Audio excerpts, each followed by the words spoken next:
Kivu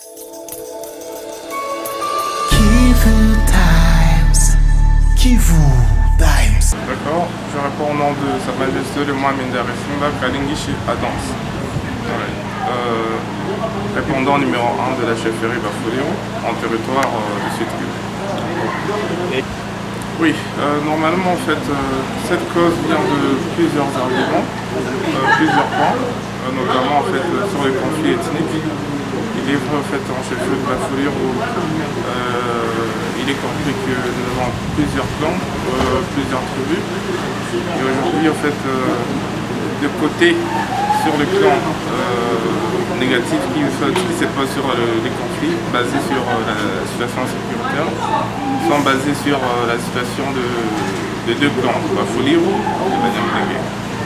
Alors, il ne faudrait pas exclure le fait que c'est une situation purement politique que je n'aimerais pas en fait placer certains détails là présentement, mais en tant qu'acteur répondant de la paix, je suis là pour pouvoir voir comment est-ce que, avec les autorités compétentes, voir comment est-ce qu'on peut rassembler tout le monde au nom de la paix, et afin de pouvoir en fait donner à nos humbles citoyens le temps ou bien comment dirais-je, la possibilité de pouvoir placer leurs activités sans cause, sans crainte, donc dans l'amiable. Donc sur les deux plans, entre Bafouléo et Banyamulenge, on appelle à ce qu'ils puissent se rassembler, s'unir, se réconcilier au nom de la paix. C'est ça en fait notre objectif en tant que répondant des acteurs de la paix. Il y a plusieurs causes, hein. Il y a les banques de nos, comme je l'ai dit en fait depuis le début, nos humbles citoyens, nos mères qui vont chaque fois dans leurs champs pour aller cultiver afin de pouvoir nourrir leurs enfants. Donc aujourd'hui ils n'ont plus la possibilité, elles n'ont plus en fait la possibilité encore de s'y joindre. Donc il y a cette cause-là. Il y a les causes même qui sont... Ça pousse aussi à ce que en fait, ça puisse se manifester sur ces inciviques qui sont en brousse, en forêt, qui chaque fois n'hésitent pas de pouvoir en fait kidnapper. Il y a cette situation de kidnapping. Donc voilà, en général, il y a plusieurs causes qui sont basées sur cette situation. Et on est en train de maximiser en fait, tous nos efforts pour pouvoir en fait, éviter.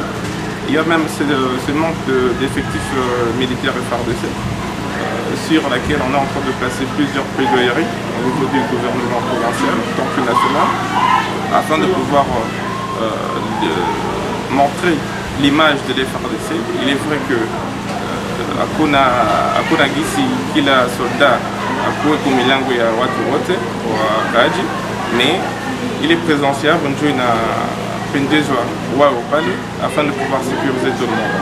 Vraiment leur situation, leur mode de vie actuel il est vraiment chaotique. Hein. Il est vraiment chaotique. D'ailleurs, dernièrement, en fait, j'ai dû entendre que non, il n'y avait pas d'assistance des autorités compétentes par rapport à ces déplacés. Mais non, ce n'est pas vrai, parce qu'on sait très bien que les gouverneurs, le ministre de l'Intérieur chargé des affaires sécurité et coutumières, ils sont saisis de la situation et ils sont de cœur par rapport à cette situation criminelle, si je peux en fait, l'appeler sur ce sort. Mais nous tous, avec les autorités, on est en train de voir comment est-ce qu'on va leur assister et prendre une bonne décision. Et d'ailleurs, il y aura plusieurs rencontres politiques, militaires en tant que civils, pour voir comment est-ce qu'on va répondre à cette situation de se déplacer. Parce que ça nous écœure, à Waku Wanyama, ce ne sont pas juste que les Banyamulenge qui ont été déplacés, il y a aussi les Fouléro. Alors ça nous écœure tous et on est en train de voir, on est en train de voir comment est-ce qu'on va réparer cet handicap. C'est une situation qui nous préoccupe tous. On doit vraiment appeler à ce que les autorités puissent nous entendre et de faire ramener la paix. Avec une bonne sécurité partagée de tout le monde.